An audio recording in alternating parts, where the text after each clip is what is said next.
Good morning students, welcome back to the online class. So students देखिए, अपनी व्याकरण की बुक में हम अपना चैप्टर 3 तक कर चुके थे। आज हम चैप्टर 4 करेंगे, संज्ञा। Okay, noun. संज्ञा, निम्नलिखित वाक्यों पर ध्यान दें। आपको संज्ञा शुरू से आप पढ़ रहे हैं, फर्स्ट सेकंड क्लास से।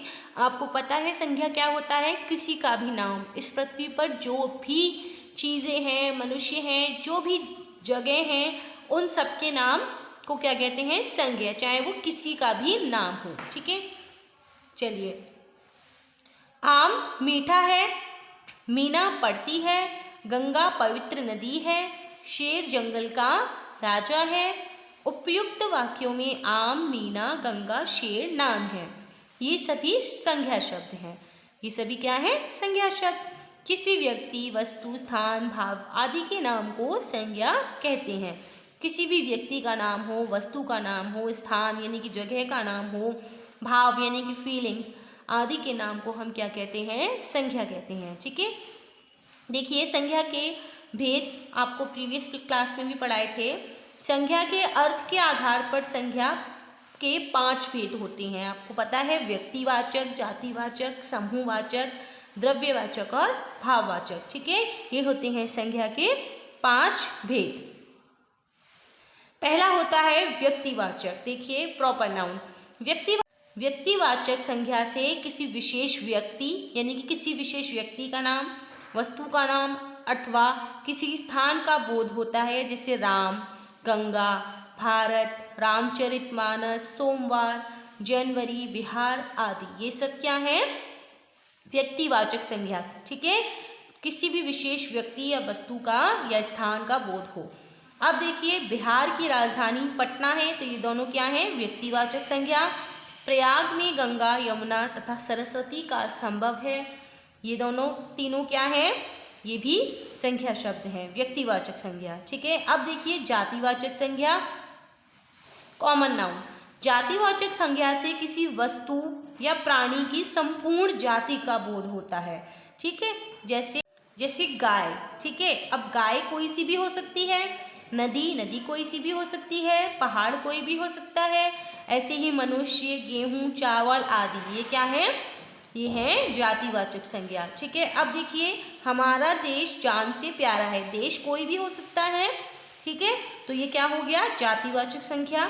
पार्क में बच्चे खेल रहे हैं, प्रॉपर बच्चे का नाम नहीं लिया है, बच्चे, संपूर्ण जाति, बच्चे में सारे जाति के बच्चे आ गए, स्त्रीलिंग, पुल्लिंग। ठीक है, पार्क कोई भी पार्क हो सकता है, तो ये भी क्या है? जातिवाचक संज्ञा।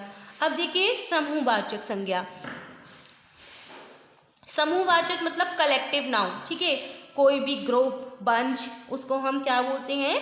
Collective noun. ठीक है, जैसे कि समूहवाचक संज्ञा से पदार्थों के समूह या समुदाय का बोध होता है। ठीक है, जैसे कि गिरोह, दल, सभा, सेना आदि, यानी कि एक ग्रुप जो होता है, जैसे ग्रेप्स का ग्रुप। ठीक है, बंच ऑफ बोलते हैं ना, बंच ऑफ फ्लावर्स, ऐसे ही यानी कि गुच्छा, झुंड। जैसे आपकी पूरी क्लास होती है, तो वो क्या है? पूरी कक्षा, समूहवाचक संज्ञा। जैसे अंगूरों का गुच्छा मेज पर रख दो, तो गुच्छा अंगूरों का है, तो बहुत सारे अंगूर आ गए उसमें, तो इसलिए क्या हो गया? समूहवाचक संज्ञा। बकरियों का झुंड घास चर रहा है, तो बकरियों का झुंड मतलब बहुत सारी बकरियां हैं। ठीक है, पूरा एक झुंड है बकरियों का। तो अगर यहाँ पे ओनली बकरी होता तो क्या होता? ये व्यक्तिवाचक संज्ञा। ठीक है, चलिए अब देखिए द्रव्यवाचक संज्ञा। द्रव्यवाचक संज्ञा से किसी धातु या द्रव्य का बोध होता है, जैसे दूध, पानी, सोना, लोहा, दही, चीनी या कॉपर, तांबा, लोहा, सोना, ये सब क्या होते हैं? द्रव्यवाचक संज्ञा। ठीक है, चलिए लोहा अत्यंत उपयोगी धातु है, आजकल चांदी महंगी है। अब देखिए भाववाचक संज्ञा। भाववाचक संज्ञा से किसी व्यक्ति या पदार्थ के धर्म या गुण का बोध होता है। ठीक है, कोई भी गुण या दोष। ठीक है, जैसे सुंदरता, यौवन, भूख, प्यास, वीरता, बदसूरत, अच्छा, ये सब क्या है? भाववाचक संज्ञा। ठीक है, चलिए अब देखिए, कश्मीर की सुंदरता देखते ही बनती है। बुढ़ापा शरीर को दुर्बल बना देता है। तो ये दोनों क्या है, सुंदरता और बुढ़ापा, ये दोनों ही भाववाचक संज्ञा है। अब देखिए संज्ञा भेदों में परिवर्तन यानी कि बदलाव।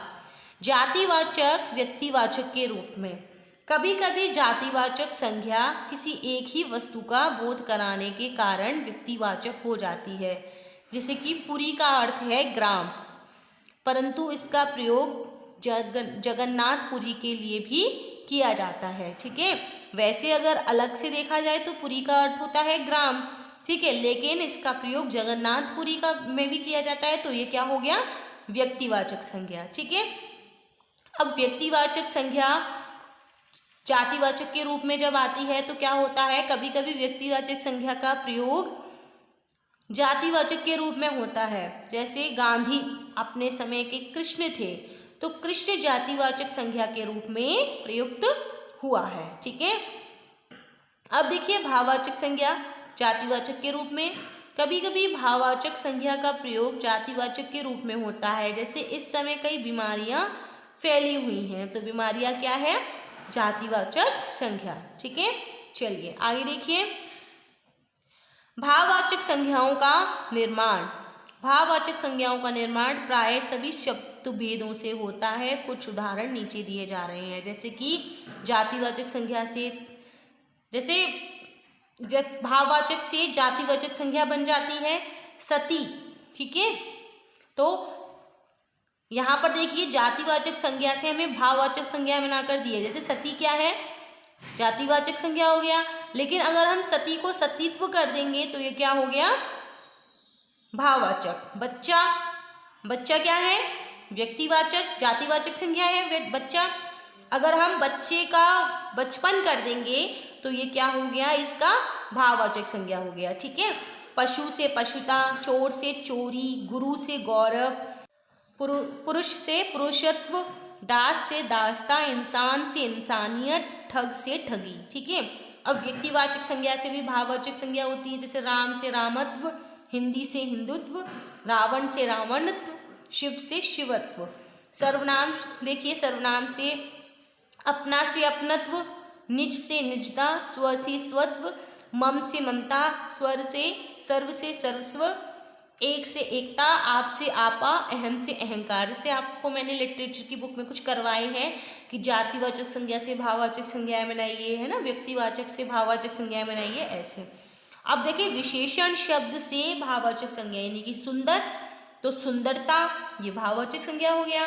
गरीब से गरीबी, शांत से शांति, युवा से यौवन, सफल से सफलता, हिंसक से हिंसा, वीर से वीरता, अच्छा से अच्छाई, मधुर से मधुरता, हरा से हरियाली, आलसी से आलस्य, लंबा से लंबाई। ठीक है, अब देखिए क्रिया शब्द से, अब देखिए क्रिया शब्द से, क्रिया शब्द देखिए यहाँ पर ये गलत दे दिया है, यहाँ खेलना होगा, यहाँ खेल आएगा। ठीक है, तो खेलना से खेल, खेलना क्या है, क्रिया शब्द है, तो खेल।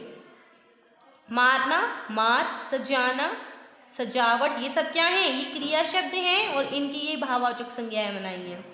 बचाना, बचत, मिलना, मिलाप, सींचना, सिंचाई, पढ़ना, पढ़ाई, जीना, जीवन, मरना, मरण। ठीक है, आगे देखिए,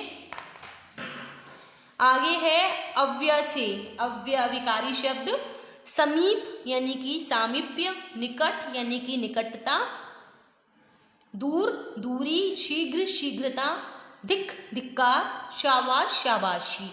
ठीक है, आई होप ये समझ में आया होगा। अगर कुछ समझ में नहीं आया है तो आप पूछ सकते हैं। अब देखिए इसकी एक्सरसाइज, महत्वपूर्ण बिंदु, ये पढ़िएगा, आप रीड कीजिएगा। ये अभ्यास में देखिए, सही विकल्प पर सही का चिन्ह लगाइए। किसी विशेष व्यक्ति, वस्तु या स्थान का बोध कराने वाले शब्द क्या कहलाते हैं, जातिवाचक, भाववाचक या व्यक्तिवाचक। व्यक्तिवाचक। ठीक है, दूसरा देखिए, जो संज्ञा शब्द एक ही प्रकार की वस्तुओं अथवा व्यक्तियों का बोध कराते हैं उसे क्या कहते हैं, जातिवाचक। तो यहाँ टिक करेंगे। जिस शब्द से किसी द्रव्य धातु का बोध होता है उसे क्या कहते हैं, द्रव्यवाचक। ठीक है, अब देखिए आपको क्या करना है, संज्ञा किसे कहते हैं, तो आप पहले संज्ञा की परिभाषा लिखेंगे, उसके बाद संज्ञा के भेदों को भी स्पष्ट करेंगे उदाहरण सहित। यानी कि पांचों, पहले संज्ञा की परिभाषा, फिर लिखेंगे संज्ञा के 5 भेद होते हैं, फिर पांचों भेदों की आप परिभाषा लिखेंगे उदाहरण सहित। ठीक है, तो ये आपको होमवर्क में करना है नोटबुक में। आप देखिए निम्नलिखित शब्दों से आपको क्या बनानी है, भाववाचक संज्ञाएं। तो सफल से क्या होगा, सफलता, सुंदर से सुंदरता। ठीक है, ये सब आपको खुद से बनानी है इनकी होमवर्क में। नेक्स्ट मिलते हैं, टिल देन बाय बाय।